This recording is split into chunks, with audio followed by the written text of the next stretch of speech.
Rahayu Sagung Dumadi, sanak kadang yang saya hormati. Pada kesempatan ini, Win SQ Channel ingin berbagi pengetahuan tentang perkembangan paradigma iman. Apa itu paradigma? Paradigma adalah sekumpulan pandangan, konsep, pemahaman yang ada di dalam pikiran seseorang, atau disebut juga mindset, seperangkat pemikiran. Paradigma itulah yang mendasari sikap, tindakan, dan perkataan seseorang dalam kehidupannya. Paradigma, dari mana asalnya?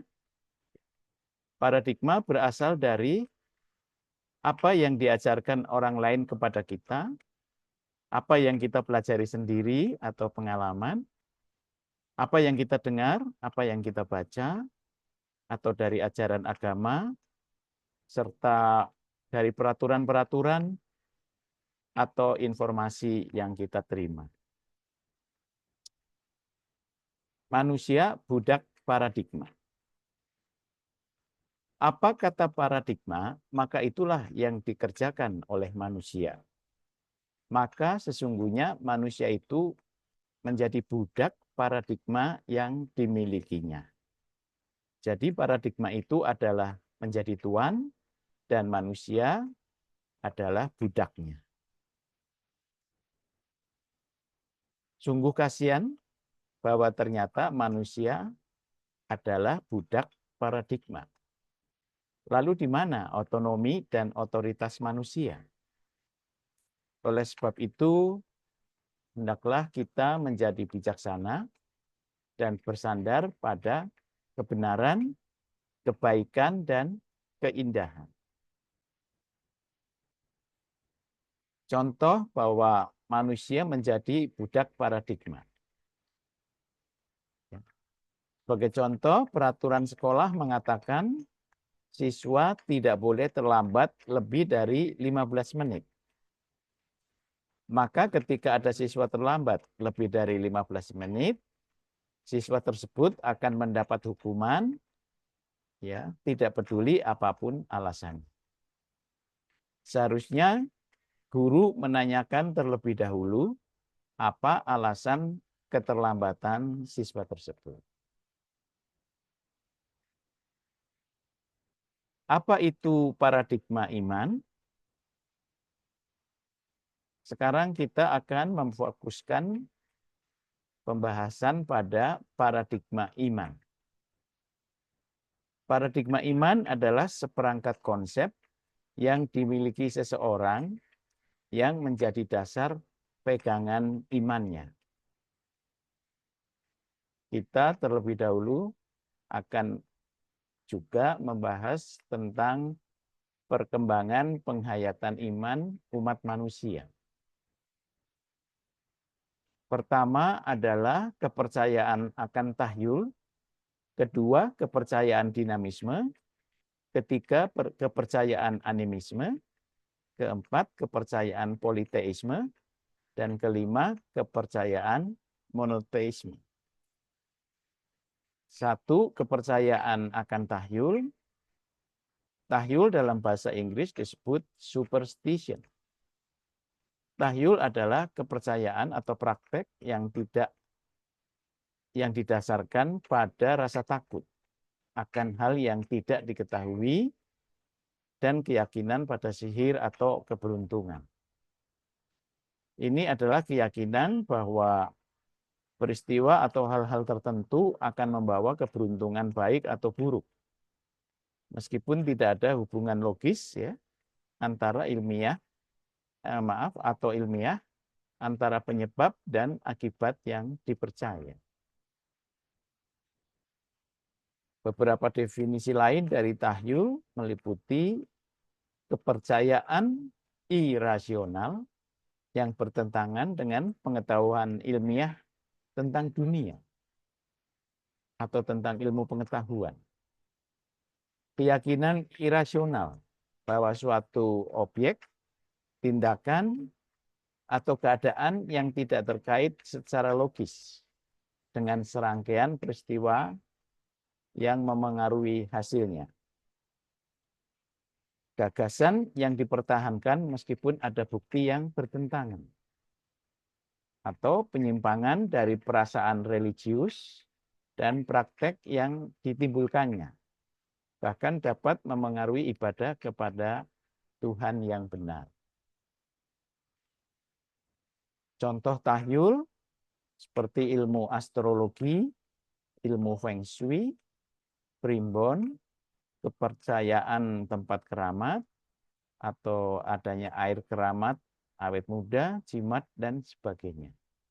Di mana hal-hal tersebut bisa berlaku karena adanya sugesti.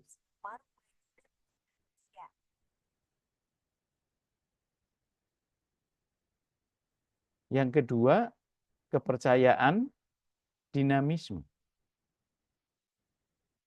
Kepercayaan dinamisme adalah suatu bentuk kepercayaan yang meyakini bahwa segala sesuatu itu memiliki kekuatan atau energi,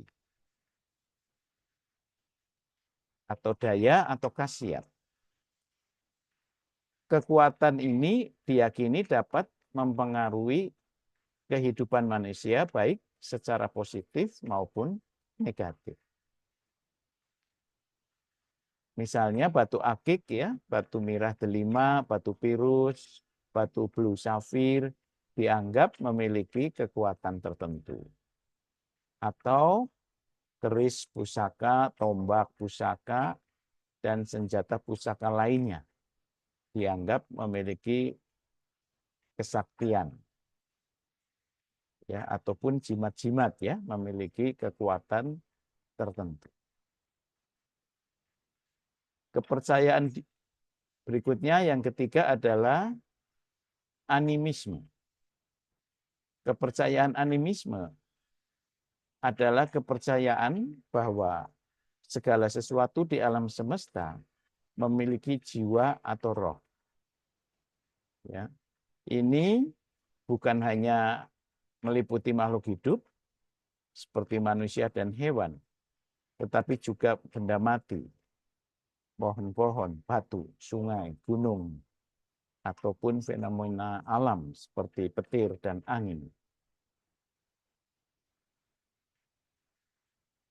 Misalnya ada contoh, ya ada batu di jalan tol Cipali yang diyakini ada penunggunya, sehingga tidak dapat dipindahkan. Atau pohon tertentu dianggap angker karena ada penunggu. Demikian juga sungai, hutan ya, mungkin dianggap angker karena merupakan kerajaan jin ya, atau roh halus.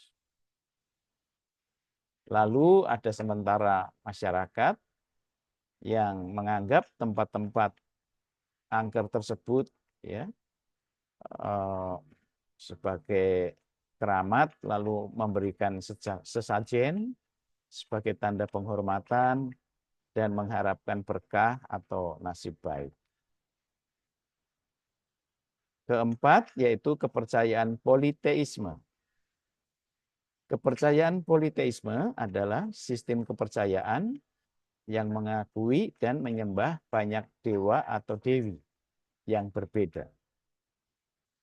Kata politeisme berasal dari bahasa Yunani, poli yang berarti banyak dan theos yang berarti dewa. Dalam sistem politeisme, setiap dewa atau dewi seringkali memiliki domain atau tanggung jawab spesifik ya, khusus, seperti dewa perang, dewi cinta, dewa matahari, dewa laut, dan sebagainya. Mereka juga seringkali memiliki kepribadian dan mitologi, serta memiliki hubungan kekeluargaan yang kompleks. Contoh-contoh sistem kepercayaan politeistik misalnya Di Yunani kuno, mereka menyembah dewa-dewi seperti Zeus, Hera, Poseidon, Athena, Apollo, Artemis, dan banyak lainnya. Di masyarakat Romawi kuno, misalnya mereka mengadopsi banyak dewa-dewi dari Yunani dengan nama dan beberapa atribut yang diubah. Misalnya dewa Zeus menjadi dewa Jupiter, Hera menjadi Juno, ya, dan lain-lain. Di masyarakat kuno, Mesir kuno, menyembah dewa-dewi seperti Ra atau dewa matahari, Osiris, Isis, Horus, Set, dan lain-lain. Di Jepang terdapat kepercayaan Shinto yang menyembah dewa-dewa yang disebut kami. Ya. Ini dapat berupa juga roh alam atau roh leluhur. Dan agama-agama tradisional di berbagai belahan dunia. Misalnya seperti di Afrika, di Amerika, Oseania, ya, memiliki sistem kepercayaan politeistik dengan panteon dewa dan dewi mereka masing-masing. Kelima yaitu kepercayaan monoteisme. Kepercayaan monoteisme adalah sistem kepercayaan yang meyakini dan menyembah hanya satu Tuhan. Kata monoteisme berasal dari bahasa Yunani mono, tunggal, satu, dan theos, Tuhan. Dalam kepercayaan monoteisme, Tuhan dianggap sebagai maha kuasa, maha tahu, maha ada, serta merupakan pencipta dan pemelihara alam semesta. Tidak ada dewa atau kekuatan lain yang setara atau lebih tinggi dari Tuhan. Karakteristik utama kepercayaan monoteistik yaitu keesaan Tuhan. Ya, yaitu bahwa hanya ada satu Tuhan yang benar. Berikutnya, keunikan Tuhan. Ya, Tuhan dianggap unik, tidak dapat dibandingkan dengan makhluk ciptaannya. Kedaulatan Tuhan. Tuhan memiliki kekuasaan tertinggi atas segala sesuatu. Dan pencipta, yaitu Tuhan satu-satunya pencipta alam semesta dan segala isinya. Lalu karakteristik berikutnya adalah tidak ada perantara mutlak. Meskipun ada para nabi, para rasul, dan orang-orang suci, ya, namun Tuhan umumnya dianggap dapat, ya, dihubungi secara langsung oleh umatnya, ya, melalui doa dan ibadah, ya, tanpa memerlukan perantara. Lalu memiliki kitab suci. Agama monoteistik seringkali memiliki kitab suci, ya, yang dianggap sebagai wahyu atau firman Tuhan yang menjadi pedoman bagi para pengikut. Dan karakteristik lainnya yaitu adanya moralitas dan etika. Jadi kepercayaan monoteisme seringkali memberikan kerangka moral dan etika yang bersumber dari perintah atau kehendak Tuhan. Selanjutnya kita membahas tentang perkembangan paradigma iman itu sendiri. Paradigma iman itu terdiri dari empat tingkatan.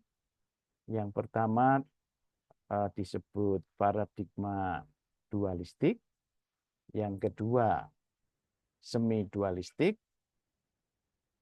yang ketiga non dualistik, dan keempat pure non dualistik. Kita bahas dari yang pertama yaitu paradigma iman dualistik. Paradigma iman dualistik adalah sebuah kerangka pemikiran ya, dalam konteks kepercayaan atau agama, ya, yang memisahkan secara tegas adanya dua kekuatan atau dua prinsip yang berlawanan dan saling bertentangan. Biasanya paradigma ini melibatkan pertentangan abadi antara kebaikan dan kejahatan, antara terang dan kegelapan, atau antara Tuhan dan setan, atau entitas jahat lainnya. Nah, paradigma iman dualistik. Dalam paradigma ini, alam semesta dan keberadaannya, keberadaan manusia, seringkali dipandang sebagai medan pertempuran antara kedua kekuatan ini. Setiap individu diyakini memiliki potensi untuk condong ke salah satu sisi, ya, memilih yang baik atau memilih yang jahat, ya. Dan pilihan moral serta tindakan mereka akan berkontribusi kepada kemenangan salah satu pihak.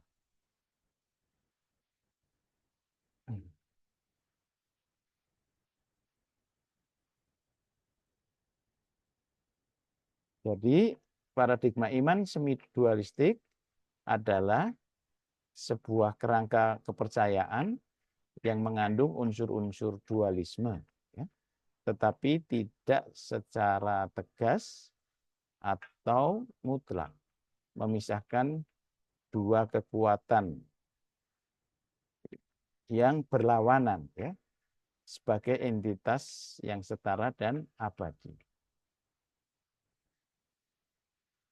Dalam paradigma semi dualistik ini, meskipun ada pengakuan terhadap adanya kekuatan baik dan jahat atau prinsip-prinsip yang berlawanan, salah satu kekuatan tersebut seringkali dianggap lebih tinggi, lebih kuat, atau memiliki otoritas yang lebih besar daripada yang lain.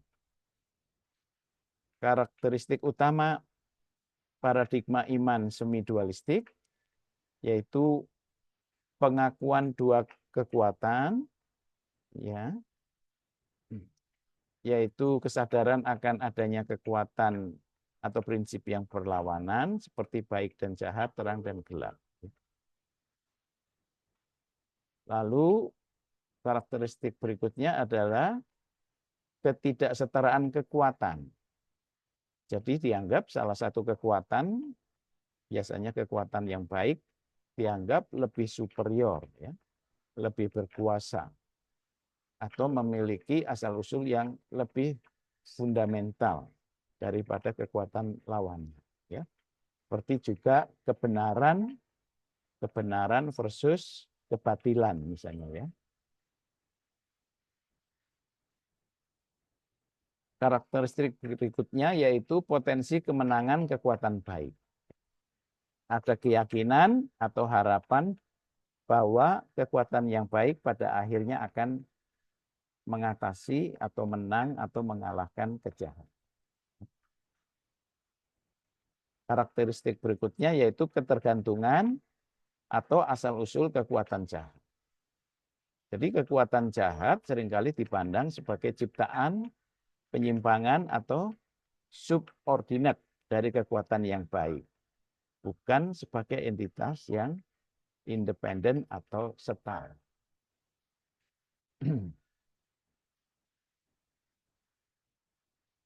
Karakteristik selanjutnya yaitu fokus pada supremasi kekuatan baik.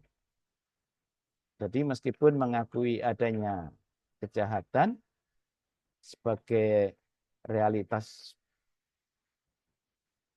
atau penekanan,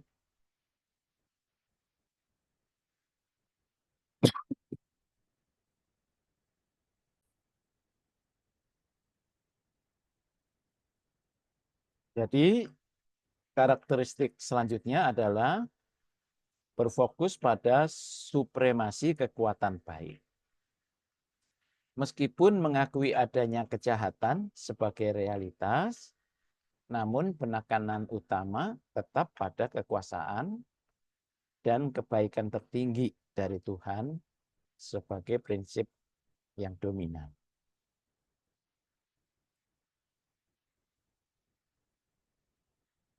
Tiga, paradigma non-dualistik. Istilah non-dualistik mengacu pada pandangan filosofis atau spiritual yang menekankan kesatuan atau ketidakterpisahan fundamental dari segala sesuatu. Kualitasnya sangat lama dan pastinya anti air. Yang paling keren hasil akhirnya tuh lembut banget. Dalam konteks iman atau kepercayaan, paradigma non-dualistik menolak gagasan adanya pemisahan yang mendasar antara Tuhan dan ciptaan, antara diri dan yang mutlak, atau antara subjek dan objek.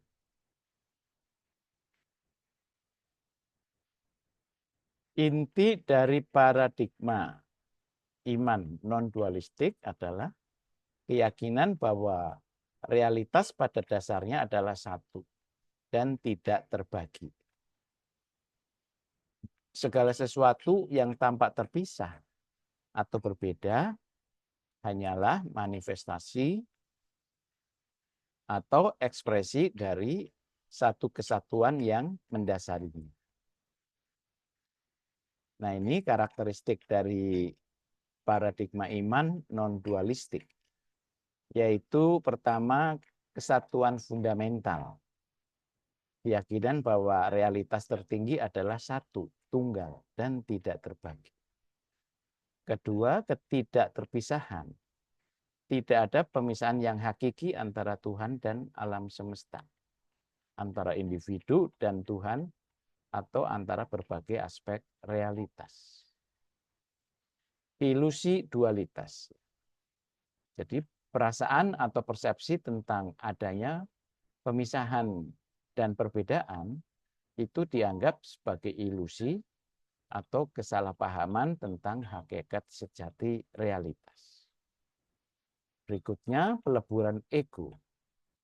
Tujuan spiritual dalam banyak tradisi non-dualistik adalah untuk melampaui identifikasi dengan ego atau diri individual yang terpisah dan menyadari kesatuan dengan yang mutlak. Jadi di sini ego ya itu seperti dilenyapkan. Berikutnya, penekanan pada pengalaman langsung. Paradigma ini seringkali menekankan pentingnya pengalaman langsung atau intuisi untuk menyadari kesatuan yang mendasari segala sesuatu daripada hanya melalui pemahaman intelektual atau dogma. Selanjutnya, karakteristiknya adalah kasih sayang dan persatuan. Kesadaran akan kesatuan akan melahirkan rasa kasih sayang, persatuan, dan saling keterhubungan dengan semua makhluk. Maka di sini ada ya sekelompok masyarakat yang mencintai flora, mencintai fauna, dan mencintai alam ya atau lingkungan hidup. Contoh-contoh tradisi atau filosofi yang memiliki unsur non-dualistik seperti Advaita Vedanta dari agama Hindu, Taoisme, Buddhisme, aliran Mahayana dan Zen, dan Sufisme.